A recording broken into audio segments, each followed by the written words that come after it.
बंदी छोड़ सतगुरु रामपाल जी महाराज जी की जय हो।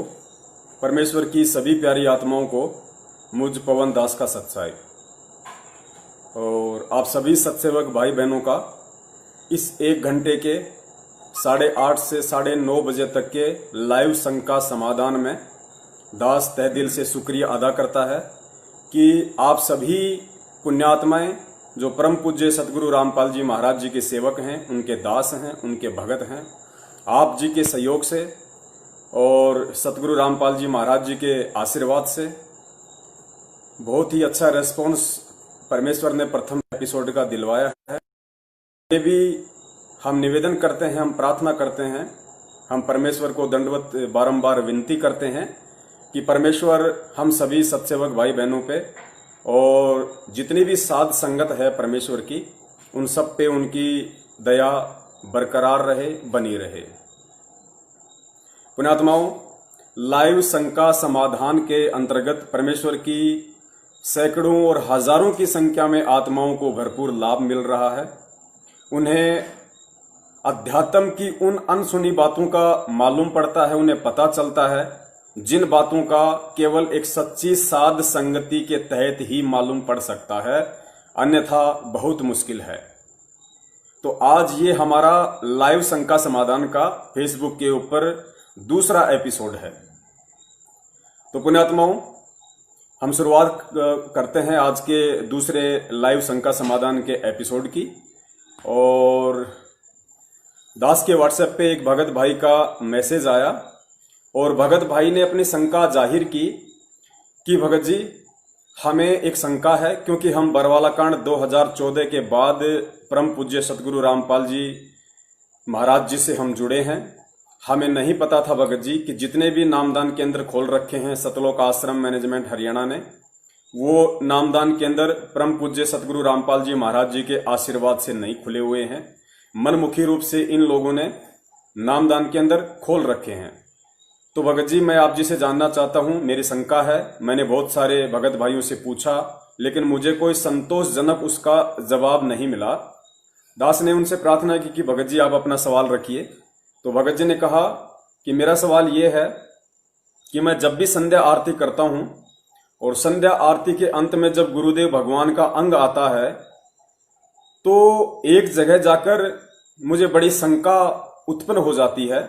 मेरा मन भयभीत सा हो जाता है कि मैं इस वाणी को मैं कैसे बोलूं या इस वाणी में मैं क्या बोलूं या जैसी वाणी लिखी गई है मैं वैसा ही बोलूं। फिर भगत जी ने वाणी का जिक्र किया और कहा कि भगत जी, संध्या आरती के अंत में जो गुरुदेव भगवान का अंग है उसमें 2 चौपाइयां आती हैं। लास्ट की 2 चौपाइयां हैं। तो सेकंड लास्ट की जो चौपाई है उस चौपाई में लिखा है कि तुम्हें कहां ढूंढ के लाऊं, मैं तड़प तड़प रह जाऊं, आप गए अमर स्थान, दई छोड़ तड़पती दासी। और उसके उपरांत भगत जी ने बताया कि भगत जी, फिर सबके अंत में जो चौपाई है कि स्वामी राम देवानंद आपकी घनी सतावे वो बातां, तेरा रामपाल अज्ञान किया सतलोक का वासी। तो भगत जी ने कहा कि मैंने जिस महापुरुष से नाम दीक्षा ली है और जब मैंने उस महापुरुष के सत्संगों को गहनता से सुनना शुरू किया तो मेरी अंतरात्मा से एक आवाज आई। मैंने अनुभव किया कि मेरे परम पूज्य सतगुरु रामपाल जी महाराज जी के अलावा इस दुनिया में कोई भी यदि इस दुनिया में कोई ज्ञानी है, कोई महाज्ञानी है, कोई तत्व ज्ञानी है तो सिर्फ और सिर्फ मेरे परम पूज्य सतगुरुदेव जी यानी कि पूर्ण ब्रह्म परमेश्वर सतगुरु रामपाल जी महाराज जी ही हैं।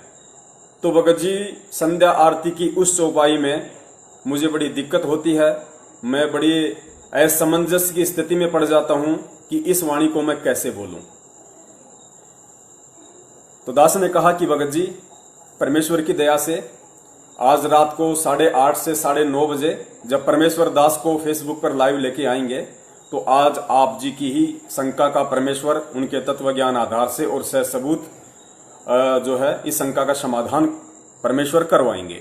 तो पुण्यात्माओं, आज की जो शंका है या यूं कह लीजिए कि आज का जो सवाल है भगत समाज का वो यही है कि संध्या आरती के अंत की चौपाई में हम अपने पूज्य गुरुदेव को अज्ञानी कहकर कैसे संबोधित कर सकते हैं। तो इस चीज का क्या रीजन है, इसका क्या भेद है, ये आज परमेश्वर अपने तुच्छ सत्सेवक इस पवन दास पे दया करेंगे और दास सबूत आधारित प्रमाणों के साथ भगत समाज के सामने इसको प्रस्तुत करेगा। उससे पहले दास एक छोटी सी बात आप जी को बता देना चाहता है, क्योंकि इस शंका का समाधान सतलोक आश्रम मैनेजमेंट हरियाणा या किसी भी नामदान संचालक या कोऑर्डिनेटर के पास नहीं है और ना ही हो सकता है। वैसे तो परमेश्वर ने इसी शंका का समाधान आज से लगभग 2 साल पहले YouTube पर वीडियो बनवाकर डलवा दिया था। चूंकि परमेश्वर के बच्चे हर जगह नहीं पहुंच पाते हैं, सारे प्रमाण सारे सबूत वो नहीं देख पाते हैं, तो परमेश्वर ने आज एक बार पुनः उन भगतजियों के माध्यम से अपने इस तुच्छ सत्सेवक पवन दास पे इस सेवा की दया की है। उससे पहले दास एक छोटा सा जिक्र करना चाहता है कि सतलोक आश्रम मैनेजमेंट हरियाणा और उनके पीछे लगे हुए जितने भी सेवादार लोग हैं, जो अपने आप को सेवादार कहते हैं, कोऑर्डिनेटर हैं, नामदान संचालक हैं, उन लोगों के पास इस तरह की शंकाओं का समाधान क्यों नहीं है। इसका रीजन केवल एक ही है, क्योंकि परमेश्वर की वाणी है कि सब सुमरे अपने अनुमाना तो गति लखी न जाई, कहे कबीर कृपया कर जन पर ज्यों की त्यों समझाई। यदि हर मनुष्य इस ज्ञान को अपने स्तर से सोचकर समझकर यदि अनुमान लगाता रहेगा, आइडियाज लगाता रहेगा, तो ये वाणियां कदापि समझ में नहीं आने वाली है। परमेश्वर इन वाणियों को समझने की सद्बुद्धि अपनी उसी आत्मा को बख्शीश करते हैं जो आत्मा सतगुरु को परमात्मा मानती है, उन्हें पूर्ण ब्रह्म परमेश्वर मानती है, उन्हें साक्षात कबीर परमेश्वर जी मानती हैं। तो सतलोक आश्रम मैनेजमेंट हरियाणा और परम पूज्य सतगुरु रामपाल जी महाराज जी के परिवार वालों ने, उनके भाई बंधुओं ने, काल लोक में जो उनकी पत्नी है, उनके बच्चे हैं, रिश्तेदार हैं, उन लोगों ने कभी भी उनको परमात्मा की दृष्टि से नहीं देखा। केवल उन्होंने संत रामपाल जी महाराज जी को रिश्तों के तराजू में ही आजीवन तोला, और यही वो कारण है कि वो सद्बुद्धि परमेश्वर उनको बख्शिश नहीं कर पाए जो सद्बुद्धि आज तक उनको आ जानी चाहिए थी।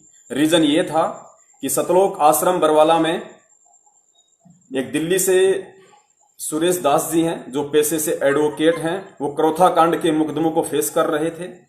लेकिन सतलोक आश्रम मैनेजमेंट बरवाला सुरेश दास जी को बहुत ही कम सहयोग करता था, डॉक्यूमेंट्री या फाइनेंशियली या कोई भी रीजन हो, वो उन्होंने ही बताया।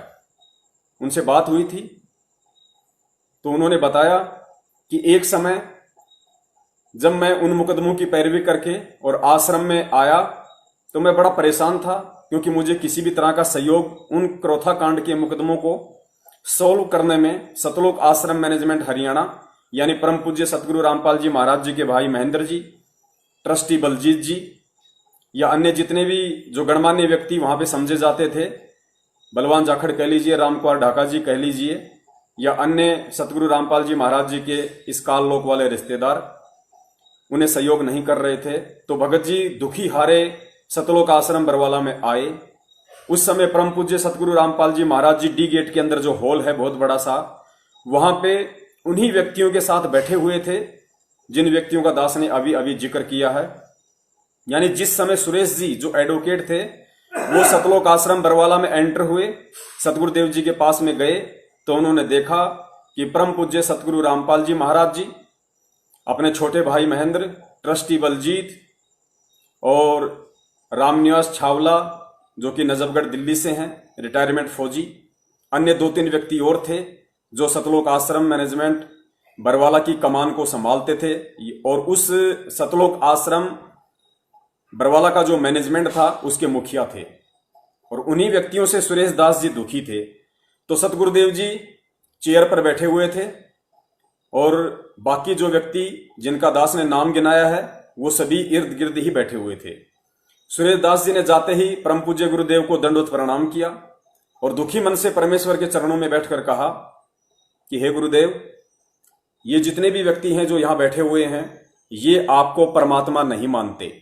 उन्होंने दुखी होकर अपने मन की व्यथा सतगुरुदेव जी के सामने प्रकट की कि हे गुरुदेव, ये जितने भी व्यक्ति जो यहां बैठे हुए हैं ये आपको परमात्मा नहीं मानते। पुण्यात्माओं, आगे परम पूज्य गुरुदेव जी ने क्या शब्द उच्चारित किए, आप उन्हें गहनता से समझने की कोशिश करें। परम पूज्य गुरुदेव जी ने कहा,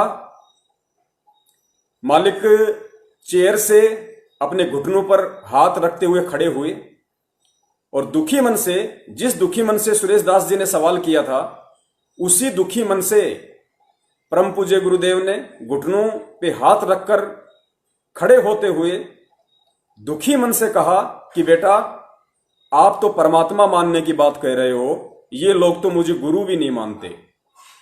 गुरुदेव ने कहा कि बेटा, आप तो परमात्मा की बात कर रहे हो, ये लोग तो मुझे गुरु भी नहीं मानते। तो पुण्यात्माओं, इसी बात से आइडिया लगाया जा सकता है, इसी बात से हम विचार कर सकते हैं कि हरियाणा में जो कहावत है कि घर का जोगी जोगना और बाहर का जोगी सिद्ध, यानी जो घर का साधु संत होता है या जो घर का जो गणमान्य व्यक्ति होता है, वो बाहर वालों की तुलना में, उन परिवार वालों की नजरों में बहुत ही छोटी दृष्टि में होता है। एक और कहावत है जो हम सभी जानते हैं कि दीपक तले सदैव अंधेरा ही रहता है, दीपक तले अंधेरा ही रहता है। तो पुण्यात्माओं, वो परम पूज्य परमेश्वर सतगुरु रामपाल जी महाराज जी, जो सारी सृष्टि का रचयिता है, सारी सृष्टि का नायक है, सारे ब्रह्मांडों का उत्पत्ति करता है, सृजनहार है, वो परमेश्वर जिस कुल में, जिस परिवार में एक लीलामय जीवन के लिए 8 सितंबर 1951 के दिन एक दीपक बनकर प्रकट हुए, उस दीपक ने अपने तत्वज्ञान आधार से हिंदुस्तान सहित पूरी दुनिया में रोशनी की लगातार कर रहे हैं और आने वाले समय में इसी रोशनी से पूरा विश्व जगमगाएगा, जगमगाहट होगी। बाकी सभी रोशनियां, जितने भी साधु संत हैं, महात्मा, डेरे वाले हैं, वो सभी फीके पड़ने वाले हैं।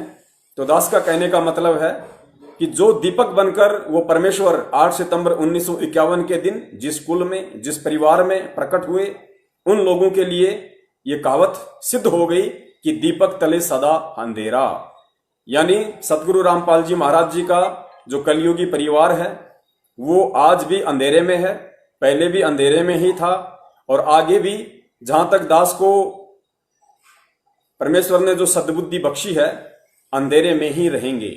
पुण्यात्माओं, एक तरफ तो उन आत्माओं का ये अहोभाग्य है, बहुत बड़ा सौभाग्य है कि परमेश्वर जो साक्षात सारी सृष्टि का रचनहार है, वो उन आत्माओं के संपर्क में रहे, बचपन से संपर्क में रहे।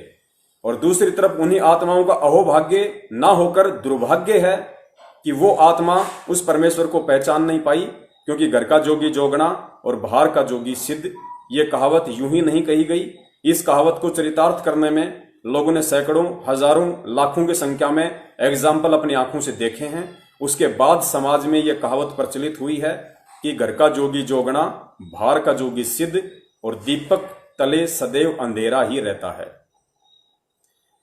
तो पुण्यात्माओं, अब हम उस भाई की शंका का पूर्ण परमेश्वर सतगुरु रामपाल जी महाराज जी के तत्वज्ञान आधार से समाधान करने की एक छोटी सी कोशिश करते हैं।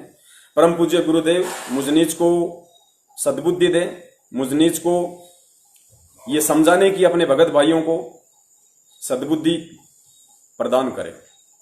तो पुण्यात्मा, वाणी दास आपको एक बार सुना देता है कि कौन सी वाणी के विषय में भगत जी ने कहा कि जब ये दो वाणियां मेरे कानों में गूंजती हैं तो एक शंका सी उत्पन्न हो जाती है। शंका का मतलब, उन्हें समझ में नहीं आता कि इन वाणियों के समय मैं क्या करूं, मुझे क्या बोलना चाहिए या फिर ऐसे ही मुझे बोलना चाहिए। तो प्रथम वाणी जो भगत जी ने बताई थी, प्रथम वाणी ये वाली थी। तुम्हें कहाँ ढूंढ कर लाऊं, मैं तड़प तड़प रह जाऊं। तुम्हें कहाँ ढूंढ कर लाऊं, मैं तड़प तड़प रह जाऊं। अब गए अमर अस्थान, अस्थान दई छोड़ तड़पती दासी। अब गए अमर अस्थान, अस्थान दई छोड़ तड़पती दासी। मेरे भगवान, भगवान दियो काट काट की बात। सत साहेब, तो पुण्यात्माओं, पूर्ण परमेश्वर बंदी छोड़ सदगुरु रामपाल जी महाराज जी ने अनेकों युगों में विभिन्न देश काल और परिस्थितियों के अनुसार इस पृथ्वी पे प्रकट होकर अपना ज्ञान प्रचार किया है, अपनी वाणियों का फैलाव किया है। और परमेश्वर कहते हैं कि 33 अरब ज्ञान हम भाग्या, पर मूर्ख जीव को मर्म नहीं लाग्या। यानी हमने 33 अरब ज्ञान इस पृथ्वी पे आकर दिया। कोई भाई ये ना समझे कि जब पूर्ण परमेश्वर कबीर साहब जी 650 साल पहले काशी में प्रकट हुए थे, 120 वर्ष तक उन्होंने एक लीला में जीवन जिया था। उन 120 वर्ष के जीवन में ही उन्होंने 33 अरब वाणियां बोली होंगी, बाकी होंगी नहीं। यहां परमेश्वर जी का जो कहने का आशय है वो ये है कि परमेश्वर जब भी, जिस भी युग में, जिस भी समय, एक लीला तो परमेश्वर सीधी सीधी कमल के फूल पर प्रकट होने की करते हैं हर युग में, क्योंकि वेदों में जो परमेश्वर की महिमा लिखी हुई है कि वो परमेश्वर मां के गर्भ से उत्पन्न नहीं होता है, वो एक तालाब में, एक सरोवर में, एक विकसित कमल के फूल पर प्रकट होता है शिशु रूप में। एक निसंतान दंपत्ति उनको उठा ले जाते हैं और अपने बच्चे की तरह उनकी परवरिश करते हैं। तो चारों युगों में एक एक विधि से जो प्रकट होते हैं परमेश्वर शिशु रूप में कमल के फूल पर, वो लीला चारों युगों में केवल उन्होंने इसलिए करनी पड़ी, केवल वो इसीलिए करते हैं ताकि वेदों में जो परमेश्वर की महिमा का वर्णन है वो यथावत बना रहे, लोगों का विश्वास बना रहे, और जब कभी समय आए तो परमेश्वर के द्वारा लिखवाई गई वेदों की महिमा और साक्षात परमेश्वर ने यहां आके जो उदाहरण पेश किया है, यानी थ्योरी और प्रैक्टिकल दोनों मैच करें, दोनों के दोनों मेल करें, तो जीव को अच्छे से समझ में आ जाएगा कि परमेश्वर के क्या गुण होते हैं, परमेश्वर के क्या लक्षण होते हैं, परमेश्वर मां के गर्भ से आता है या परमेश्वर स्वयंभू है, वह स्वयं प्रकट होता है। तो परमेश्वर की एक अन्य वाणी है कि साहिब से सतगुरु भय और सतगुरु से भय साध, ये तीनों गति एक मालिक की वाणी है कि साहिब से सतगुरु भय और सतगुरु से भय साध, ये तीनों गति एक है, गति कुछ अगम अगाध, ऐसी कुछ वाणी है परमेश्वर की। ये तीनों अंग एक हैं, गति कुछ अगम अगाध। यानी वो परमेश्वर जो सारी सृष्टि का रचनहार है, जो कबीर परमेश्वर है, जो अपने निज लोक शतलोक में रहता है, वो परमेश्वर स्वयं साहिब रूप है। साहिब यानी परमात्मा, सुप्रीम। तो साहिब से सतगुरु है, साहिब रूप से वो परमात्मा जो उनका तेजपुंज का रूप है, शब्द रूप है, उस रूप को परमात्मा हल्का करते हुए इस पृथ्वी पे आते हैं, सतगुरु का रूप धारण करते हैं। साहिब से सतगुरु भय, फिर वो परमेश्वर सतगुरु रूप में ही एक सुयोग्य शिष्य की, एक भगत की, एक परम भगत की भूमिका भी करते हैं। क्यों करते हैं? क्योंकि जब उस परमेश्वर के जो शिष्य होंगे वो उस परमेश्वर को देख के और अपना आध्यात्मिक जीवन निर्वाह करें, अपने आध्यात्मिक जीवन पे हमें कैसे चलना है, हमें अपने गुरुदेव के प्रति क्या भाव रखने हैं, क्या भाव हमें प्रकट करने होते हैं, वो शिक्षा देने के लिए वो साहिब सतगुरु की भूमिका करता है। और सतगुरु की भूमिका में वो एक अच्छी आत्मा को अपना मुंह बोला सतगुरु धारण करके, गुरु धारण करके फिर एक उदाहरण पेश करता है कि एक भगत को अपने गुरुदेव के प्रति कैसा व्यवहार करना चाहिए, कैसा उसका आचार विचार होना चाहिए, अपने गुरुदेव के प्रति भगत की कैसी सोच होनी चाहिए, गुरुदेव के प्रति भगत की कितनी श्रद्धा होनी चाहिए, अपने गुरुदेव में कितनी आस्था होनी चाहिए। तो पुण्यात्माओं, ये जो वाणी आप जी ने अभी सुनी परम पूज्य गुरुदेव के मुख कमल से कि तुम्हें कहां ढूंढ के लाऊं, मैं तड़प तड़प रह जाऊं, आप गए अमर स्थान, दई छोड़ तड़पती दासी। तो पुण्यात्माओं, परम पूज्य गुरुदेव सतगुरु रामपाल जी महाराज जी ने 17 फरवरी 1988 के दिन ठीक उसी तरह एक लीला की, जैसे कि 650 साल पहले काशी में स्वामी रामानंद जी को कबीर साहिब जी ने अपना मुंह बोला गुरु बनाया था दीन दुनिया की नजरों में, दृष्टि में। ठीक उसी तरह 17 फरवरी 1988 को उस पूर्ण ब्रह्म परमेश्वर कबीर साहिब जी ने, जो कि आज 8 सितंबर 1951 के दिन भारत की पवित्र भूमि पर गांव धनाना, जिला सोनीपत, हरियाणा में प्रकट हुए थे, एक लीला में जीवन उन्होंने जिया। और 17 फरवरी 1988 को आदरणीय गरीबदास जी महाराज जी के 12वें पंथ में प्रवेश करते हुए उन्होंने स्वामी रामदेवानंद जी महाराज जी को, जो कि एक बहुत ही अच्छी आत्मा थी, उनको अपना मुंह बोला गुरु धारण किया, क्योंकि परमेश्वर ने एक सतगुरु की भूमिका करके आगे जो पिछली पीढ़ी की आत्माएं हैं उनको मोक्ष प्रदान करवाना था। तो गुरुदेव ने उससे पहले एक शिष्य की भूमिका निभाना भी अति आवश्यक था, तो उन्होंने उस शिष्य की भूमिका निभाई। और उस शिष्य की भूमिका के अंतर्गत जब हमारे दादा गुरुदेव स्वामी रामदेवानंद जी महाराज जी का शरीर छूटा और वो सतलोक को प्राप्त हुए, उसके उपरांत ये जो शब्द है, जो अंतिम, जो गुरुदेव का अंग है, ये गुरुदेव का अंग केवल परम पूज्य गुरुदेव सतगुरु रामपाल जी महाराज जी ने अपने गुरुदेव यानी हमारे दादा गुरुदेव को समर्पित किया है। स्वयं सतगुरु रामपाल जी महाराज जी ने ही इस शब्द का निर्माण किया है, गुरुदेव के अंग का। तो अपने गुरुदेव की सतलोक प्राप्ति के बाद अपने गुरुदेव के प्रति एक भगत का क्या भाव होना चाहिए, किस तरीके से उसकी रहनी करनी होनी चाहिए, इस बात को, इस चीज को आने वाली जो पीढ़ियां हैं, आने वाला जो भगत समाज है, जो आप और हम हैं और हजारों साल तक जो आएंगे, उन सब के लिए सतगुरु रामपाल जी महाराज जी ने एक एग्जाम्पल के रूप में पेश किया है, एक उदाहरण के रूप में पेश किया है।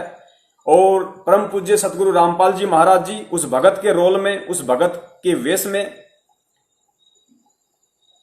अपने गुरुदेव के प्रति, अपने सतगुरुदेव के प्रति ये चौपाई उन्होंने समर्पित की है और कहा है कि तुम्हें कहां ढूंढ के लाऊं, मैं तड़प तड़प रह जाऊं, आप गए अमर स्थान, दई छोड़ तड़पती दासी। कि हे गुरुदेव, आपने अपने इस शिष्य, आपने अपने भगत, आपने अपने दास, इस रामपाल दास को अकेला छोड़ दिया है। हे परमात्मा, मुझे आपकी इतनी संगति प्राप्त हुई, मैं इतने समय तक आपकी शरण में रहा, मैंने इतना सब कुछ आप जी की शरण में रह के सीखा। हे परमेश्वर, आप सतलोक को चले गए हैं और आपने अपने इस दास को, आपने अपनी इस आत्मा को इस काल लोक में अकेली ही तड़पने के लिए छोड़ दिया है। यानी गुरुदेव कह रहे हैं कि हे परमेश्वर, हे मेरे गुरुदेव, आपके सतलोक जाने के बाद ये आत्मा बेचैन है, ये आत्मा हमेशा आपके दीदार के लिए, आपके दर्शनों के लिए, आपके उन अनमोल वचनों को याद कर करके ये आत्मा आपके दर्शनों के लिए, आपके प्यार में, आपके वियोग में तड़पती रहती है। तो पुण्यात्माओं, जब ये वाणी संध्या आरती में आती है गुरुदेव भगवान के अंग में, तो दास इस समय बिल्कुल साइलेंट रहता है, दास इस वाणी को नहीं बोलता है। क्यों नहीं बोलता है?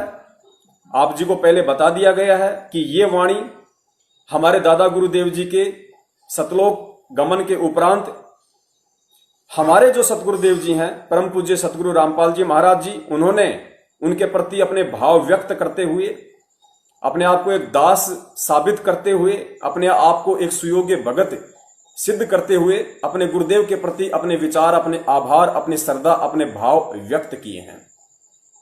हमें क्यों नहीं बोलनी?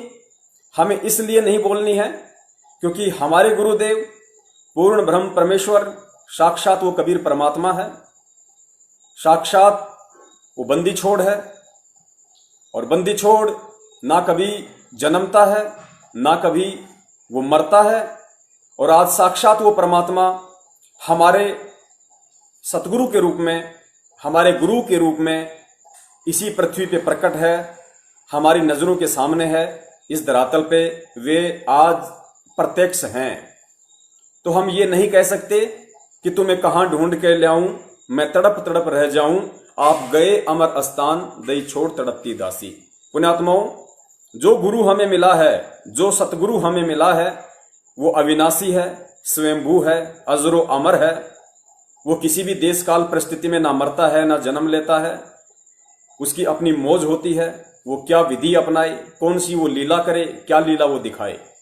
तो ये वाणी हम यूज यहां नहीं कर सकते क्योंकि हमारे गुरुदेव हमारी आंखों के समक्ष हैं, हमारे सामने हैं, और हम तो उनसे बारंबार यही विनती करेंगे, हम उनसे बारंबार यही दंडवत प्रार्थना करेंगे कि हे गुरुदेव, आप जी ने एक सुयोग्य शिष्य की भूमिका करते हुए और अपने गुरुदेव के प्रति जो आभार व्यक्त किया है, हे परमेश्वर हमें वो मौका ना मिले। हे गुरुदेव, आपके इस शरीर में रहते सहते हम नीचों का शरीर छूट जाए, हम नीचों को सतलोक की प्राप्ति हो जाए, हमें परमात्मा आप जी ऐसा सौभाग्य प्रदान करना ताकि हमें ये वाणी या फिर इस तरह की कोई भी वाणी बोलने का मौका ही ना मिले। पुण्यात्माओं, इसके बाद में जो दूसरी वाणी है, जो भगत जी ने जिसका जिक्र किया कि भगत जी इसके अलावा जो दूसरी वाणी है, उस वाणी को बोलते समय मैं बिल्कुल चुप हो जाता हूं, मुझे समझ में नहीं आता कि मैं क्या करूं। वाणी आप जी को एक बार सुना देते हैं। स्वामी राम देवानंद दाता, आपकी घड़ी सतावे वो बाता। स्वामी राम देवानंद दाता, आपकी घड़ी सतावे वो बाता। तेरा राम पाल अज्ञान किया सतलोक का वासी।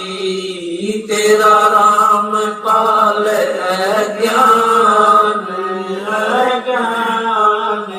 किया सतलोक का वासी। मेरे गुरुदेव भगवान भगवान दियो काट काट की पास। सत्साई पुण्यात्माओं, दूसरी चौपाई ये थी जो अभी आप जी ने सुनी कि स्वामी राम देवानंद जी दाता, आपकी घनी सतावे वो बाता। तेरा राम पाल अज्ञान किया सतलोक का वासी। पुण्यात्माओं, इस वाणी के सरलार्थ से पहले दास आप जी को एक छोटा सा परम पूज्य गुरुदेव का वीडियो सुनाएगा 40 सेकंड का, जिसमें यह साबित होता है कि परम पूज्य गुरुदेव जो साहिब हैं, साहिब से जो एक सतगुरु की भूमिका करते हैं, जो आज हमारे सतगुरु बनकर वो भूमिका निभा रहे हैं। उसके बाद वो एक शिष्य की भूमिका करते हैं जो कि 17 फरवरी 1988 को दादा गुरुदेव जी की शरण में आकर उन्होंने निभाई, दुनिया को दिखाई। तो वो गुरुदेव, वो परमात्मा एक सुयोग्य भगत की भी भूमिका निभाता है। ये वीडियो आप जी सुनिए स्वयं परम पूज्य गुरुदेव सतगुरु रामपाल जी महाराज जी के मुख कमल से। अब वो परमात्मा है जिसने आकर खुद यहां पर सत्संग किया और सच्चा ज्ञान दिया। वही सतगुरु है और वही आकर के यहां एक सच्चे भगत की भूमिका करते हैं। एक नेक नागरिक का अभिनय भी वही करते हैं। अपना करके खाओ, जैसे राखे भगवान न्यों रहो। ज्यादा इस दौड़ धूप माया की संग्रह करने में अपना जीवन मत नसाओ, नाश ना करो। ये एग्जाम्पल दिया दाता ने, और जो ये भी उन्होंने प्रमाणित कर दिया कि जो सच्ची लगन से मुझे भजता है, संसार की दृष्टि में बेशक निर्धन दिखा है, पर भगवान की दृष्टि में सबसे धनवान है। जय हो बंदी छोड़ की। ये परमेश्वर का एक बहुत ही अनमोल सा संदेश आप जियों तक पहुंचा है इस लाइव फेसबुक एपिसोड के माध्यम से, जो परमेश्वर ने 8:30 से 9:30 बजे रात्रि को अपने दासों को निमित्त बनाकर शुरू करवाया है।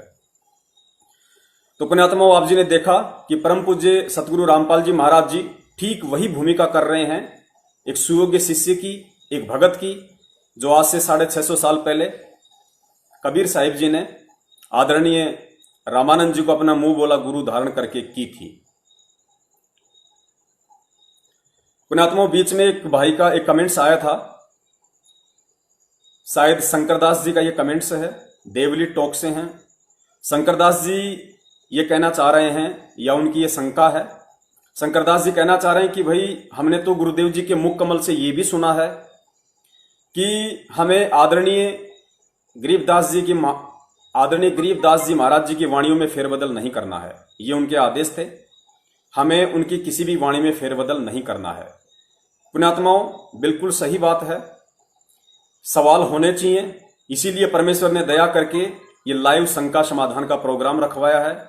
और हमने पहले ही कहा था कि जितनी हमें परमेश्वर सद्बुद्धि देंगे और जितना हमें सही सही ज्ञात होगा उतना हम अवश्य बताएंगे। पुण्यात्माओं, शंकर जी की बात बिल्कुल जायज है, मैं उनके सवाल का सम्मान करता हूं। उनकी भावनाओं का मैं सम्मान करता हूं, तो बीच में थोड़ा सा इस टॉपिक पे भी जिक्र करना अति आवश्यक है। पुण्यात्माओं, परम पूज्य गुरुदेव सतगुरु रामपाल जी महाराज जी ने सत्संगों में जिक्र किया है। दास आपको उनका ये सत्संग भी सुनाएगा। परमेश्वर की दया से दास के पास उनका ये वीडियो, उनका ये जो सत्संग है वो भी दास के पास उपलब्ध है, क्योंकि पुण्यात्माओं वो परमेश्वर अंतर्यामी है और परमात्मा को इस बात का अच्छे से पता है कि जब मेरा दास फेसबुक पर लाइव आएगा तो कौन कौन से सवाल भगत समाज के द्वारा खड़े किए जाएंगे, कौन कौन सी शंकाएं भगत भाइयों के द्वारा जाहिर की जाएगी, तो मेरे दास को किसी भी प्रकार की कोई समस्या पैदा ना हो, तो परमेश्वर वो सारे सबूत इकट्ठे करवा देते हैं। पुण्यात्माओं, पहले सुनिए आप जी वो ऑडियो जो शंका हमारे शंकर दास जी ने व्यक्त की है।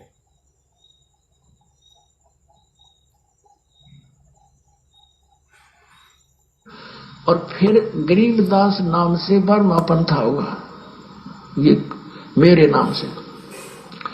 उसमें मेरी महिमा की वाणी को मैं यथार्थ रूप में प्रकट करवाऊंगा, और वो वाणी इतनी प्रसिद्ध नहीं होएगी, लोग उसको छेड़छाड़ नहीं करेंगे। और गरीबदास ने आदेश दे दिया था उस लिखने वाले को कि जो मैं बोलूं उतना ही लिखेगा, और इसमें कोई छेड़छाड़ करेगा उसकी दुर्गति हो जाएगी। तो गरीबदास पंथ में ये धारणा गजब की बना रखी थी, समझ माई मारे क्यों कर रखा था यूं काम। सबकी ये धारणा थी कि मालिक की वाणी में जैसा भी बोल रखा है ऐसा ही लिखना, देश में एक भी अक्षर में फेरबदल कर दी तो उसकी कईयों के साथ ऐसी घटना घट गई थी, वो छेड़ा नहीं करते। इसमें परमात्मा ने गाली तक दे रखी है इन नकली पंथों को और इस काल को, जो मैं बोल नहीं सकता, और वो भी लिखनी पड़ी न, उसमें फेरबदल नहीं कर सके क्योंकि वीरान माटी हो जाती है, भगवान का आदेश था। तो इस कारण से गरीबदास की वाणी को किसी ने छेड़ा नहीं है। एज इट इज मात्रा है वो मात्रा नहीं लिखी, उन्होंने परिवर्तन नहीं किया। और ये कारण ये था कि कहीं इसमें भी गड़बड़ कर दे, नालायक आके न कहेगा बेराज से नहीं, तो कहा कि बार में पंथ में प्रगट हो वाणी। तो पुण्यात्माओं, जैसा कि शंकर भगत जी का अभी अभी कमेंट्स आया था, और परमेश्वर ने बिल्कुल उन्होंने जो सवाल किए वो जायज था, क्योंकि उन्होंने यही सत्संग मालिक का अवश्य सुना होगा, और यह सत्संग दास के पास भी उपलब्ध था। दास को भी इस बात का अच्छे से पता था कि हो सकता है संगत में से मेरा कोई भाई या बहन ये शंका व्यक्त कर सकता है। तो पुण्यात्माओं, बात बिल्कुल जायज है। आदरणीय गरीबदास जी महाराज जी का यह सख्त आदेश था, या यूं कह लीजिए कि आज से 300 वर्ष पहले सतगुरु रामपाल जी महाराज जी का सख्त आदेश था, क्योंकि आदरणीय गरीबदास जी महाराज जी के रूप में स्वयं संत रामपाल जी महाराज जी ही प्रकट थे, या यूं कह लीजिए कि वो कबीर परमेश्वर ही प्रकट थे। क्योंकि चाहे आप कबीर परमेश्वर कहिए, चाहे बंदी छोड़ गरीबदास जी महाराज कहिए, या चाहे आज वर्तमान में सतगुरु रामपाल जी महाराज जी कहिए, ये तीनों शक्ति, ये तीनों पावर एक ही हैं।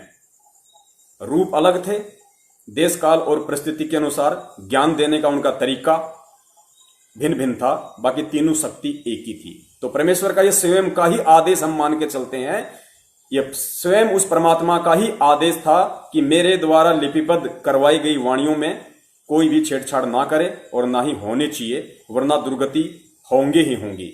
और आदरणीय गरीबदास जी महाराज जी के पंथ में सतगुरुदेव जी ने बताया, नाम मुझे ध्यान नहीं आ रहा, लालदास जी था या कोई और था या कोई भगत था, उन्होंने कुछ छेड़खानी की थी, तो गुरुदेव ने बताया कि उसको अधरंग मार गया था। उसके बाद में सभी के अंदर ये भय उत्पन्न हो गया कि जैसी वाणी है गरीबदास जी महाराज जी की वैसी ही लिखनी है, मात्रा में भी हेर फेर नहीं।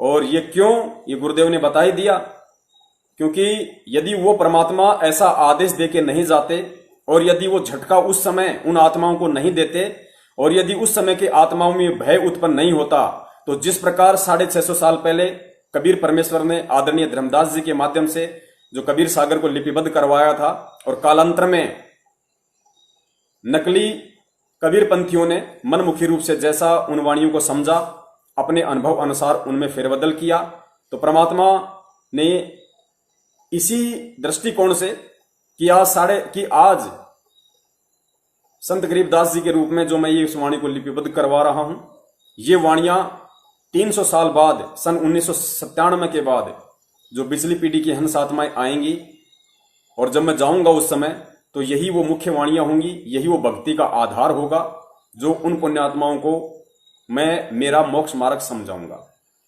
तो इस दृष्टिकोण से, ताकि इसमें कोई फेरबदल ना हो, बिल्कुल सही बात है। पुण्यात्माओं, जिस भगत भाई ने संध्या आरती की लास्ट की 2 चौपाइयों में शंका व्यक्त की है और दास सतगुरुदेव जी की दी हुई बुद्धि से जो समाधान उसका करने जा रहा है, उसमें कोई फेरबदल नहीं है, किसी भी प्रकार की फेरबदल नहीं है। आप जी निसंकोच रहिए। दास पिछले लगभग 4 वर्षों से इन्हीं वाणियों का उच्चारण कर रहा है जो आप जी के समक्ष अब रखने जा रहा है। इसका सबूत आप जी को दिया जाएगा, क्योंकि परमेश्वर कहते हैं शंकासूल बबूल हैं। यदि जब तक भगत की शंकाओं का समाधान नहीं होगा तो कांटे की तरह चुभती रहेगी, आत्मा में वो बात सटीक, वो एग्जाम्पल फिट नहीं बैठेगा। पुण्यात्माओं, आदेश केवल आदरणीय गरीबदास जी महाराज जी की वाणियों में फेरबदल ना करने का है। जहां तक गरीबदास जी महाराज जी की वाणियां हैं, लिपिबद्ध हैं, उन वाणियों में छेड़खानी ना करने का आदेश है। तो पुण्यात्माओं, ये जो गुरुदेव का जो अंग है, ये आदरणीय गरीबदास जी महाराज जी के सदग्रंथ से नहीं लिया गया है। ये जो वाणी है गुरुदेव का अंग, ये हमारे परम पूज्य गुरुदेव सतगुरु रामपाल जी महाराज जी ने स्वयं अपने कर कमलों से लिपिबद्ध किया है, लिखा है। इसको आपको इसका प्रमाण देते हैं। और परमेश्वर ने इसको क्यों छोड़ा, आप देखिए। ये संध्या आरती का सरलार्थ जो पवित्र पुस्तक है, सन 2013 में ही इसको परम पूज्य गुरुदेव सतगुरु रामपाल जी महाराज जी के द्वारा सतलोक आश्रम बरवाड़ा में लिपिबद्ध कर दिया गया था, लिख दिया गया था। बस छपवाई नहीं थी। छपवाने का जो फायदा है वो सतलोक आश्रम मैनेजमेंट हरियाणा ने सन 2016 में उठाया और संगत में ये भ्रमणा फैला दी कि गुरुजी ने हिसार जेल से इसका अनुवाद करके भेजा है। जबकि आप इसकी भूमिका पढ़ेंगे शुरू में, तो सन 2013 में ही गुरुदेव ने इसको आश्रम में लिख दिया था। तो पुण्यात्माओं, इस पुस्तक के पेज नंबर 189 189 पे परम पूज्य गुरुदेव सतगुरु रामपाल जी महाराज ने स्पष्ट लिख रखा है कि मेरे गुरुदेव भगवान के सरलार्थ की आवश्यकता नहीं है। पुण्यात्माओं, इस बात को गहनता से समझने की कोशिश करना। गुरुदेव कह रहे हैं कि मेरे गुरुदेव भगवान के सरलार्थ की आवश्यकता नहीं है, यह तो अपने आप ही सरल है।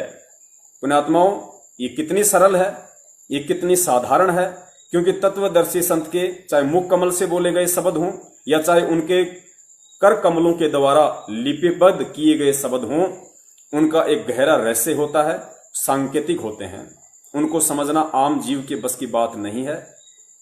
तो पुण्यात्माओं, गुरुदेव ने जो बात कही है कि मेरे गुरुदेव भगवान के सरलार्थ की आवश्यकता नहीं है, यह तो अपने आप में ही सरल है। पुण्यात्माओं, यदि यह गुरुदेव भगवान का अंग इतना ही सरल होता तो आज लाखों भगत आत्माओं को संध्या आरती के अंत में शंका उत्पन्न नहीं होती। वो मन मार के डरते हुए ये वाणी ना बोलते कि तेरा रामपाल अज्ञान किया सतलोक का वासी। तो पुण्यात्माओं, ये बेहद ही जटिल है, ये बिल्कुल भी सरल नहीं है।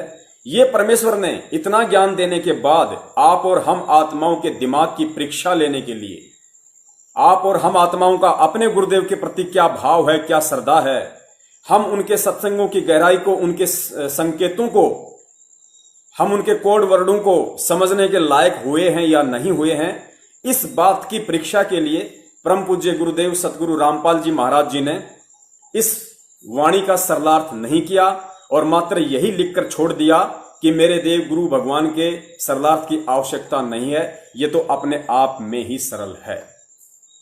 तो ये जो अंग है, ये आदरणीय गरीबदास जी महाराज जी की वाणियों का संग्रह नहीं है, अतः हम इसमें किसी भी प्रकार की कोई छेड़खानी नहीं कर रहे हैं। यानी गरीबदास जी महाराज जी की वाणियों के साथ में कोई छेड़खानी नहीं है। ये हमारे परम पूज्य गुरुदेव जी के द्वारा लिखा गया है और परम पूज्य गुरुदेव जी ने इन वाणियों में छेड़छाड़ करने के लिए ही ये शब्द लिखे हैं, अपने बच्चों के भाव जानने के लिए, उनके श्रद्धा जानने के लिए, कि मेरे ज्ञान को ये कितना समझ पाए कि भाई मैं अपने गुरुदेव के प्रति अपने विचार व्यक्त कर रहा हूं। यानी गुरुदेव जी कह रहे हैं कि मैं संत रामपाल दास अपने राम देवानंद जी महाराज जी के लिए श्रद्धावश ये शब्द उच्चारित कर रहा हूं, लेकिन मेरे जो भगत हैं, संत रामपाल जी महाराज जी के जो भगत हैं, वो मेरे प्रति, अपने गुरुदेव के प्रति इस समय जब ये चौपाइयां आएंगी उनके मुख कमल से तो वो क्या करते हैं, वो क्या समझते हैं इस बात से, और किस तरीके से अपने गुरुदेव के प्रति वो भाव व्यक्त करते हैं। तो पुण्यात्माओं, दास जो प्रथम चौपाई है, तो पुण्यात्माओं बीच में थोड़ा सा नेट डिस्कनेक्ट हो जाता है, जिस वजह से थोड़ा अवरोध उत्पन्न हो जाता है। तो ये हमारे विवेक की परीक्षा है पुण्यात्माओं, ये हमारे विवेक की परीक्षा है कि हम अपने गुरुदेव को कितना जान पाए। सतगुरु रामपाल जी महाराज जी ने अपना जो मुंह बोला सतगुरु धारण किया था, वो सतलोक को प्राप्त हुए। तो उनके वियोग में एक संदेशा देने के लिए भगत समाज को और अपने गुरुदेव जी के प्रति क्या भाव होने चाहिए, क्या श्रद्धा होनी चाहिए, उस बात को जग जाहिर करते हुए, उस बात को प्रदर्शित करते हुए आप और हम आत्माओं के लिए ये सतगुरुदेव जी की तरफ से आदेश है, ये निर्देश है कि तुमने क्या करना है। तो पुण्यात्माओं, दास उस वाणी के समय बिल्कुल चुप रहता है, क्योंकि मेरे जो गुरुदेव हैं वो स्वयं साक्षात कबीर परमात्मा हैं। वो आज इस पृथ्वी पे प्रकट हैं। उनकी मर्जी, वो 1 सेकंड में सतलोक चले जाते हैं, 1 सेकंड में वहां से वापस भी आ जाते हैं, अन्य लोकों में भी चले जाते हैं। उनकी मौज, उनकी मर्जी। वो राजा हैं, वो शहंशाह हैं, वो जगत गुरु हैं, वो तत्वदर्शी हैं, वो सारे ब्रह्मांडों के पिता हैं, मालिक हैं। उनकी मर्जी पुण्यात्माओं। तो किसी भी देश काल परिस्थिति में वो मरते नहीं हैं, वो जन्मते नहीं हैं। तो इस वाणी का यूज इस कलयुग की पिछली पीढ़ी वाले हम जीव आत्माएं यदि करती हैं तो ये हमारी अज्ञानता का प्रमाण होंगी। फिर आगे कहा गया कि तेरा रामपाल अज्ञान किया सतलोक का वासी। पुण्यात्माओं, दास इस वाणी में जो बोलता है, लास्ट की वाणी में जो गुरुदेव अपने गुरुदेव के लिए बोल रहे हैं कि स्वामी राम देवानंद जी दाता आपकी घनी सतावे वो बातां, आपका रामपाल अज्ञान, अपने गुरुदेव को कह रहे हैं कि आपका ये तुच्छ रामपाल दास तो अज्ञानी है। पुण्यात्माओं, सर्वज्ञानी होने के बावजूद, महाज्ञानी होने के बावजूद वो परमेश्वर अपने गुरुदेव के समक्ष अपने आप को छोटा साबित कर रहा है, प्रदर्शित कर रहा है। इसको कहते हैं असली भगत की भूमिका। जो भूमिका परमेश्वर अपने हाथ में लेते हैं, जो रोल, जो एक्टिंग वो दुनिया का सबसे बड़ा कलाकार अपने हाथ में लेता है, उसको 1000% पूरा करता है। लोग धोखे में रह जाते हैं कि एक्टिंग कर रहा है या असलियत में कर रहा है। पुण्यात्माओं, एक फिल्म बनाने के लिए एक प्रोड्यूसर एक एक्टर को एक नकली रोल 2 करोड़ रुपए में उसको खरीदता है, और उस 1 करोड़ 2 करोड़ रुपए के लिए वो एक्टर अपनी पूरी जान झोंक देता है कि ये 3 घंटे की फिल्म कहीं बर्बाद ना हो जाए, कहीं ये मार्केट में पिट ना जाए। तो पुण्यात्माओं, विश्व की सबसे बड़ी जो आध्यात्मिक फिल्म है वो परम पूज्य सतगुरु रामपाल जी महाराज जी, इस सदी के जो महान नायक हैं, वो आए हुए हैं, प्रकट हैं ये फिल्म बनाने के लिए। वो भगत का रोल भी कर रहे हैं। तो पुण्यात्माओं, सारे रोल वो परमेश्वर स्वयं ही करता है। बीच में थोड़ा नेट फिर से डिस्कनेक्ट हो गया था, जिस वजह से दास थोड़ा सा डिस्टर्ब हो गया। तो पुण्यात्माओं, दास एक बार अपना नेट चालू कर लेता है। अभी तो दूसरे भगत जी का था, चलने तो भाई। तो पुण्यात्माओं, दास इस वाणी में जो शब्द उच्चारित करता है परमेश्वर के द्वारा दी गई सद्बुद्धि से, ज्ञान आधार से, वो ये उच्चारित करता है कि सतगुरु रामपाल जी दाता। कुछ भी बोल सकते हैं, परमेश्वर को हम किसी भी उच्चतम शब्द से अलंकृत कर सकते हैं। बंदी छोड़ सतगुरु रामपाल जी दाता, स्वामी रामपाल जी दाता, सतगुरु रामपाल जी दाता, पूर्ण परमेश्वर सतगुरु रामपाल जी दाता। हम कोई भी अलंकृत शब्द, उपमात्मक शब्द जो परमेश्वर के लिए यूज किए जाते हैं, जो शुद्ध होते हैं, सर्व शक्ति युक्त होते हैं, हम कोई भी शब्द शुरुआत में उनके लिए यूज कर सकते हैं। तो दास जो यूज करता है वो ये करता है कि सतगुरु रामपाल जी दाता आपकी घनी अमोलक बातां। दास ये नहीं कहता कि आपकी घनी सताव है वो बातां, क्योंकि हमारे परमेश्वर साक्षात पृथ्वी पे प्रकट हैं। अनमोल ज्ञान उन्होंने हमें दे दिया, सताने का कोई जिक्र ही पैदा नहीं होता। हमें तो खुशी होनी चाहिए, जो आदरणीय गरीबदास जी महाराज जी ने कहा था, खुशी जाहिर करते हुए कि हम सूते चादर ताण, हमें कोई टेंशन नहीं, कोई फिक्र नहीं, हमें सच्चा भगवान मिल गया, सच्चा सतगुरु मिल गया, उस सतगुरु के रूप में सच्चा भगवान मिल गया। तो खुशी जाहिर करते हुए हमें यह कहना है कि सतगुरु रामपाल जी दाता आपकी घनी अमोलक बातां, अमोलक हे परमात्मा, आपकी इन वाणियों का कोई मोल नहीं है, इनका कोई मूल्य नहीं लगाया जा सकता। ये अनमोल वाणियां अमोलक हैं। सतगुरु रामपाल जी दाता, आपकी घनी अमोलक बातां, आपका पवन दास अज्ञान करना सतलोक का वासी। आपका पवन दास अज्ञान, आप जी जो भी भाई बहन है अपना स्वयं का नाम यूज कीजिए और फिर कहिए कि करना सतलोक का वासी या करियो सतलोक का वासी। कि हे परमेश्वर, हे बंदी छोड़ सतगुरु रामपाल जी महाराज जी, आपका ज्ञान, आपकी वाणियां इस दुनिया में अनमोल है, अमोलक हैं। उनको कोई काट नहीं सकता, उनको कोई मिटा नहीं सकता, उनसे ऊपर बढ़कर कोई ज्ञान नहीं दे सकता। आप शुद्ध स्वरूप हो हे परमेश्वर, आप सर्वशक्तिमान हो हे परमेश्वर। ये आपका छोटा सा 2 कोड़ी का जीव पवन दास आप जी से विनती करता है, ये महाअज्ञानी पवन दास आप जी के चरणों में बारंबार विनती करता है कि हे परमेश्वर, इस दास को भी सतलोक भेजने की दया करना। तो वाणी यही बोलते हैं कि सतगुरु रामपाल जी दाता, आपकी घनी अमोलक बातां, आपका पवन दास अज्ञान करियो सतलोक का वासी। तो पुण्यात्माओं, इस तरह फिर ये वाणी संपूर्ण हो जाती है और अपने सतगुरुदेव जी के प्रति हमने हृदय से जो भाव प्रकट करने थे वो प्रकट हो जाते हैं और इसी से परमेश्वर प्रसन्न होंगे, इसी से परमेश्वर खुश होंगे।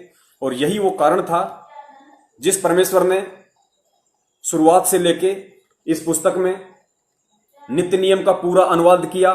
कहीं भी ये नहीं कहा कि इस अंग के अनुवाद की कोई आवश्यकता नहीं है। फिर असुर निकंदन रमैणी संपूर्ण अनुवाद किया, कहीं भी ये नहीं कहा कि इसका अनुवाद करने की आवश्यकता नहीं। फिर संध्या आरती का अनुवाद किया, लेकिन अंत में कह दिया, लिख दिया कि गुरुदेव भगवान का अंग तो वैसे ही सरल है, इसके अनुवाद की कोई आवश्यकता नहीं है। यह परमेश्वर ने एक रिक्त स्थान छोड़ा था, एक संकेत छोड़ा था आप और हम जीवों के लिए कि देखें मेरे बच्चे मेरे से ज्ञान लेने के उपरांत कितना समझ पाते हैं इस ज्ञान को और मुझे, और मेरे प्रति उनके कितने भाव हैं, किस तरह से वो अपने भाव अपने गुरुदेव के प्रति जग जाहिर करते हैं, वो प्रकट करते हैं। तो उम्मीद करता हूं उस भाई की शंका का समाधान हो गया होगा। जितनी दास को परमात्मा ने सद्बुद्धि बख्शिश की थी, उतना दास ने जी जान लगा के शंका का समाधान करने की परम पूज्य गुरुदेव सतगुरु रामपाल जी महाराज जी के आशीर्वाद से कोशिश की है। उम्मीद करता हूं दास सफल हुआ होगा। 10 मिनट इस प्रोग्राम के शेष हैं। कुछ वाणियां आप जी को परमेश्वर की ओर सुनाते हैं, जिससे कि हम भगत आत्माओं का जो विश्वास है वो सतगुरुदेव जी के ऊपर, इस भक्ति मार्ग के ऊपर दृढ़ होगा कि हमें जो सतगुरु मिला हुआ है, जो गुरु मिला हुआ है, वो कोई साधारण जीव नहीं है, स्वयं साक्षात कबीर परमेश्वर हैं। सुनिए, परमेश्वर अपने आप को छुपाते हुए कितने संकेत कर रहे हैं कि 12वें पंथ में परमात्मा खुद ही आए, लेकिन वो अपने आप को छुपाते हैं। एक संकेत दे दिया परमात्मा ने ये कहकर कि अपने आप को छुपाते हैं। यानी सतगुरु रामपाल जी महाराज जी जो कहते हैं कि परमात्मा ना आए तो इस दास को भेज दिया, तो वहां छुपा गए अपने आप को इस वाणी के अनुसार। ये संकेत है गुरुदेव का उन ज्ञानी आत्माओं के लिए जिन्हें सतगुरु की चाह है, जिन्हें सतलोक की चाह है।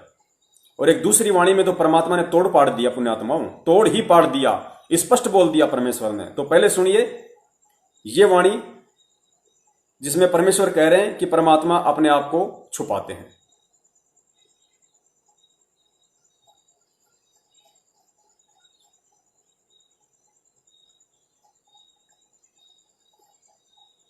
बोलो सतगुरुदेव की जय हो।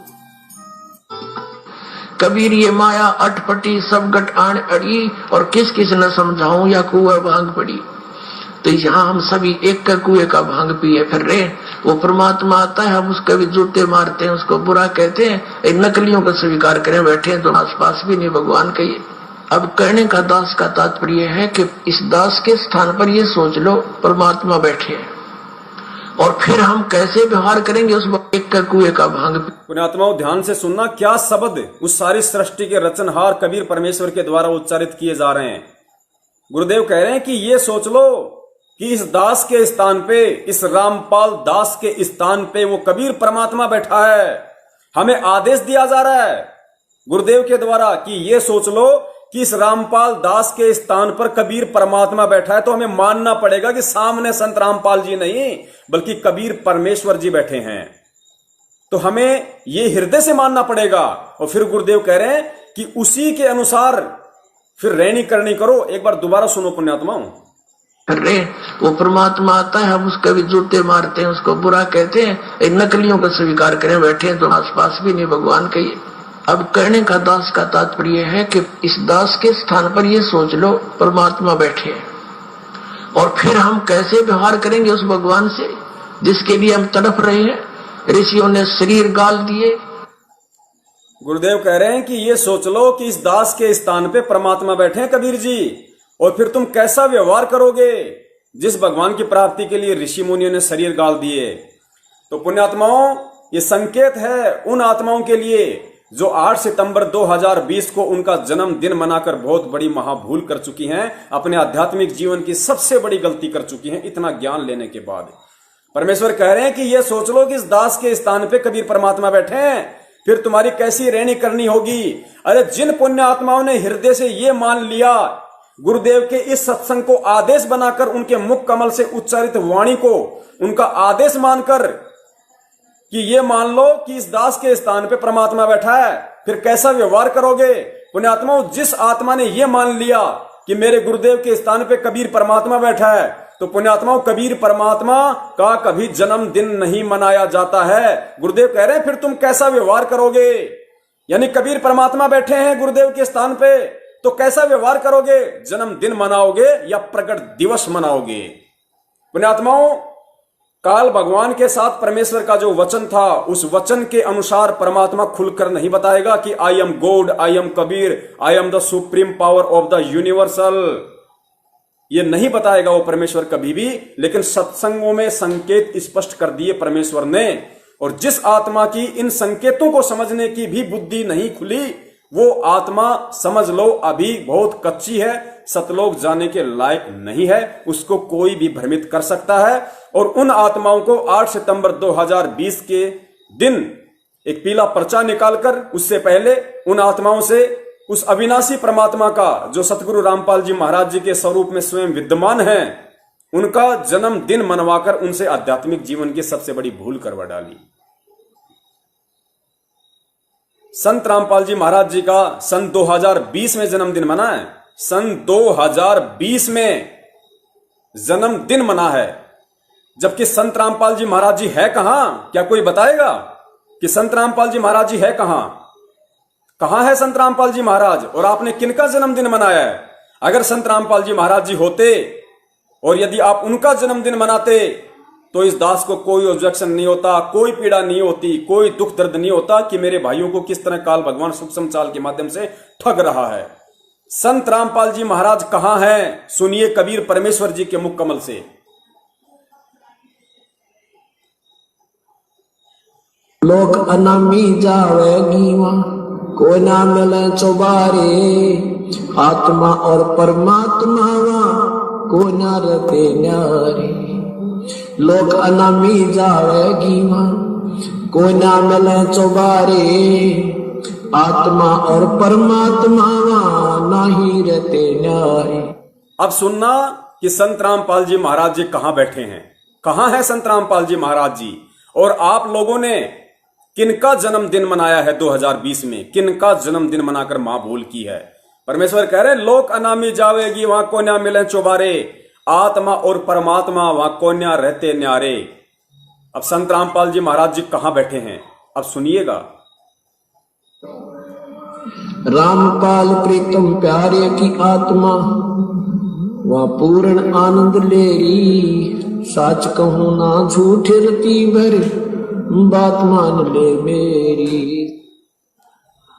पुण्यात्माओं, गुरुदेव कह रहे हैं कि लोक अनामी जावेगी वहां को न्या मिले चुबारे, आत्मा और परमात्मा वहां को न्या रहते न्यारे। आप लोगों ने तो जो संत रामपाल जी महाराज जी ने अपने आप को छुपाते हुए दुनिया वालों की नजरों में कि एक बार मुझे रामपाल समझकर, मुझे एक साधारण सा गुरु और संत समझकर मेरी शरण में आ जाएं, भले ही वो कबीर जी को कोई और मान लें, कोई दूसरी शक्ति मान लें, और मुझे कबीर जी का भेजा हुआ एक दूत मान लें, संत मान लें।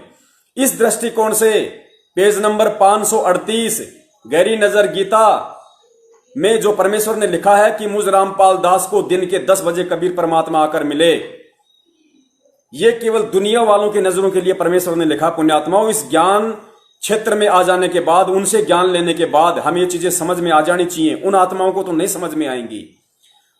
ठीक है, तो पुण्यात्माओं, यदि आप मानते हो, यदि उस सीधी सीधी भाषा के अनुसार जो गुरुदेव ने उस पुस्तक में लिखा हुआ कि मुझे कबीर परमात्मा आकर मिले, अर्थात उनका कहने का मतलब है कि मुझे तो उसी समय उस कबीर परमात्मा ने, रामपाल जी को तो उसी समय कबीर परमात्मा ने सतलोक भेज दिया था, उसके बाद उनके रूप में स्वयं विराजमान है। तो उस वाणी के अनुसार, उस शब्द के अनुसार भी आप लोग बहुत बड़ा धोखा खा गए।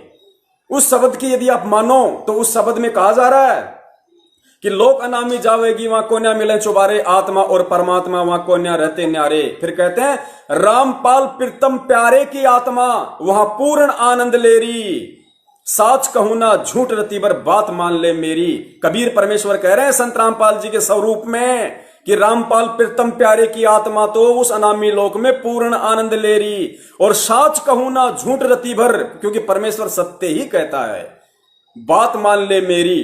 तो पुण्यात्माओं, 1997 में आप लोग मानते हो कि संत रामपाल जी महाराज जी की आत्मा को सतलोक भेज दिया, उसके बाद से स्वयं कबीर परमेश्वर हैं। तो फिर 2020 में तुम्हें यह मालूम होते हुए भी कि 1997 में सतगुरु रामपाल जी महाराज जी को सतलोक भेज दिया गया है, और उनके शरीर में इस 5 तत्व के पुतले में स्वयं वो कबीर परमेश्वर उनके स्वरूप में विद्यमान है। तो पुण्यात्माओं, तुम भाई बहनों ने इतना ज्ञान लेने के बाद सन 2020 में जन्मदिन क्यों मनाया, और तुमने किसका मनाया फिर? क्योंकि संत रामपाल जी महाराज जी तो है ही नहीं, वाणी बोल रही है कि वो तो अनामी लोक में जा चुकी है वो आत्मा। तो आज 2020 में तुमने किनका जन्मदिन मनाया? पुण्यात्मा, बहुत बड़ा धोखा खा लिया, बहुत बड़ी ठोकर खा चुके हो आप लोग, जिन जिन लोगों ने 8 सितंबर के दिन उनका जन्मदिन मनाया। पुण्यात्माओं, परमेश्वर और क्या कहेगा? अब हनुमान जी की तरह कोई सीना फाड़ के नहीं दिखाएगा कि आई एम कबीर, दर्शन कर लो मैं कबीर हूं, ये नहीं कहेगा, क्योंकि ज्ञान मार्ग का यह समय है। अगर परमात्मा ने यूं चमत्कार दिखाकर, अगर इसी तरह अज्ञानतावश परमात्मा ने लेके जाना होता तो 650 साल पहले ही ले जाता परमात्मा। उस समय तो हम इतने विकारी और दुराचारी भी नहीं थे। लेकिन परमेश्वर ने उदाहरण पेश कर दिया कि मुसलमान धर्म के प्रवर्तक हजरत मोहम्मद को मैं बिना ज्ञान समझाए सतलोक लेकर गया था, लेकिन वो नहीं रहा। सतलोक नहीं, मिन्नी सतलोक लेके गए थे उसको परमात्मा। सतलोक तो उसी आत्मा को लेके जाएंगे जो वहां जाने के लायक होगी। परमात्मा ने फिर बताया कि मिनी सतलोक में हजरत मोहम्मद को मैं केवल इसीलिए लेके गया था ताकि पिछली पीढ़ी आत्माओं को यह समझा सकूं कि बिना ज्ञान के यदि कोई सतलोक चला भी जाएगा तो वहां टिक नहीं पाएगा। और हजरत मोहम्मद साहब मिनी सतलोक में टिक नहीं पाए। क्यों? गुरुदेव ने बताया कि उनके यहां पे लाखों की संख्या में अनुयायी हो गए थे, मान बढ़ाई और अहंकार उनके अंदर कूट कूट के भर गया था। इस वजह से सतलोक में वो नहीं टिक पाए, मिनी सतलोक में, और यहां वापस आने की उन्होंने जिद की और उनको वापस मुझे छोड़ना पड़ा।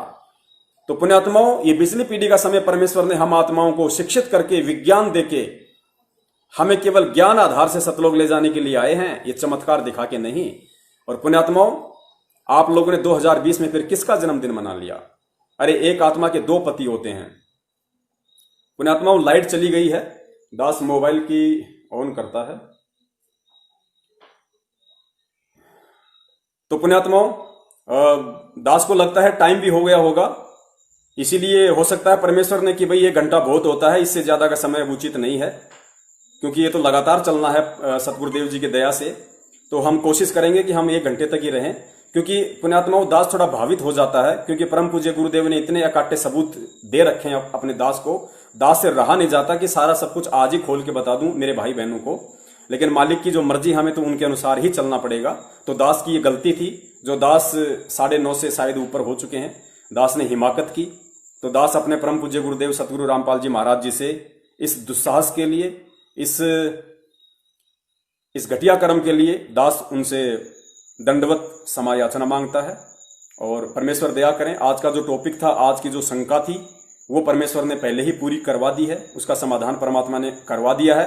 दास निवेदन करेगा आप सभी भाई बहनों से, जितना हो सके, जहां जहां हो सके, आप जी इस वीडियो को शेयर करें, ताकि वो परमेश्वर की पुण्य आत्माएं जो अभी आध्यात्मिक ज्ञान से अनभिज्ञ हैं, क्योंकि सतलोक आश्रम मैनेजमेंट हरियाणा के द्वारा खाली जल्दबाजी में अपने धार्मिक धंधे के विस्तार के लिए जल्दबाजी में खाली उनको नाम दीक्षा दिलवा दी जाती है ताकि ज्यादा से ज्यादा लोग जुड़ेंगे तो फिर पैसा आएगा, ज्योति के नाम पे, पाठ के नाम पे, दान के नाम पे। उनका स्वार्थ है केवल भगत समाज से पैसा ऐंठना। उनका ये कोई मकसद नहीं है कि लोग इस ज्ञान से परिचित हों, क्योंकि गुरुदेव ने तो हजारों बार कहा है कि पुण्यात्माओं, इस ज्ञान को एक बार सुनो, 100 बार सुनो, 1000 बार सुनो, डीवीडी ले लो, चिप ले लो, पुस्तकें पढ़ो, और जब तुम्हें संपूर्ण ये ज्ञान हो जाए अच्छी तरीके से, उसके बाद ही तुम नाम दीक्षा लो। कोई जल्दबाजी नहीं है। जिस दिन से तुम ये ज्ञान सुनना शुरू कर दोगे, जिस दिन से आप ये पुस्तक पढ़ना शुरू कर दोगे, उसी दिन से वो परमात्मा कबीर जी आपके साथ है, आपका बाल विवाह का नहीं होने देगा। यदि बाल विवाह का हुआ तो आपके हित में होगा, दोबारा से आपको मानव जन्म देगा। तो घबराने की कोई जरूरत नहीं है। आप जी पहले ज्ञान को आधार बनाइए, ज्ञान को समझिए। फिर गुरुदेव ने कहा कि नाम दीक्षा लेने के बाद यदि आपको जरा सा भी शंका, जरा सी भी किसी भी प्रकार की कोई शंका या त्रुटि अपने गुरुदेव में या इस आध्यात्मिक मार्ग में नजर आती है, तो फिर गुरुदेव ने कहा कि तुम परमात्मा की शरण से दूर हो जाओगे, तुम्हारा नाम खंडित हो जाएगा। तो मैनेजमेंट को इन बातों की कोई परवाह नहीं है। उन्हें केवल जल्दबाजी में नाम दीक्षा दिलवाकर अपना धार्मिक धंधा आगे से आगे जो है वो बढ़ाते रहना है। और हमारी ये कोशिश रहेगी कि उन पुण्यात्माओं तक जो जल्दबाजी में या किसी हारी बीमारी के कारण या किसी देखा देखी के कारण या संपूर्ण ज्ञान ना होकर अच्छी तरीके से परमेश्वर के सत्संगों को आधार ना बनाकर जो इन नामदान केंद्रों से, इन फर्जी नामदान केंद्रों से जो आत्माएं जुड़ रही हैं, उन आत्माओं तक ये हमारे शंका समाधान के लाइव वीडियो ज्यादा से ज्यादा जाएं। इसके लिए दास प्रार्थना करेगा, आप जी जितना हो सके उतना शेयर करें। हमें ना किसी से डरना है, ना हमें किसी से घबराना है, क्योंकि परमेश्वर कहते हैं कि संत सोई जो भय ना आने। गुरु जी कहते हैं भगत सोई जो भय ना आने, यानी भगत वो होता है जिसके हृदय में जरा सा भी भय नहीं होता है, क्योंकि भगत हमेशा सत्य के रास्ते पे चलता है और सत्य के रास्ते पे चलने वाले के साथ में सत्यवादी परमात्मा होता है, और जिसके साथ परमात्मा होता है उसको भय नहीं होना चाहिए। बंदी छोड़ सतगुरु रामपाल जी महाराज की जय हो। सत साहेब बोलो सतगुरुदेव की जय हो।